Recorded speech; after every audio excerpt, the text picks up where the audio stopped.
మనింట్లో current ఒకటే, కానీ లైట్లు వేర్వేరు. మనింట్లో కరెంట్ శక్తి ఒక్కటే. ఆ కరెంట్తో tube light, fan, TV, fridge అన్నీ పనిచేస్తాయి. ఫ్యాన్కి ఒక్క విధంగా కనిపిస్తుంది, లైట్కి మరో విధంగా కనిపిస్తుంది, కానీ శక్తి మాత్రం అదే కరెంట్. దేవుళ్ళు కూడా అలా. పరమాత్మ శక్తి ఒక్కటే, రూపాలు మాత్రం భిన్నం. పరమాత్మ ఈక్వలే, ఒకే శక్తి. హిందూ ధర్మం ప్రకారం విశ్వంలో ఉన్నది ఒకే పరమశక్తి, పరబ్రహ్మం. ఈ పరమశక్తి మనుషులకి అర్థం కావడంకు భక్తులు పూజించడానికి వేర్వేరు రూపాలలో ప్రత్యక్షమవుతుంది. విష్ణువు కాపాడే శక్తి. విష్ణువు అంటే రక్షణ, కాపాడే శక్తి. అదే విష్ణువు భక్తుల కోసం ఎన్నో రూపాలలో దర్శనమిస్తాడు. శ్రీ వెంకటేశ్వర స్వామి, శ్రీకృష్ణుడు, శ్రీరాముడు విష్ణువుని వివిధ రూపాలు, అవతారాలు. శివుడు సంహార శుద్ధి శక్తి.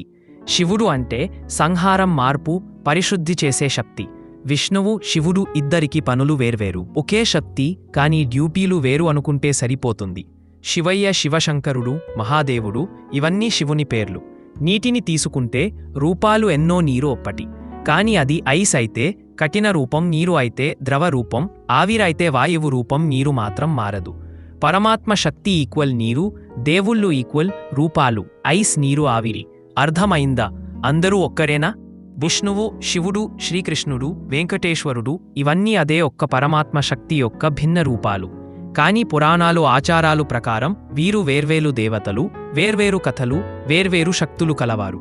తత్వం చెప్తుంది ఒక్కరే, పురాణాలు చెప్తాయి వేర్వేరు శక్తులు, కానీ మూలం మాత్రం ఒక్కటి. చిన్న ఉదాహరణ, ఒక కంపెనీలో సీఈఓ, ఒక కంపెనీలో సీఈఓ.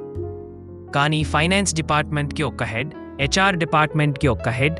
వీరందరూ సీఈఓ ఇచ్చిన శక్తితో పనిచేస్తారు.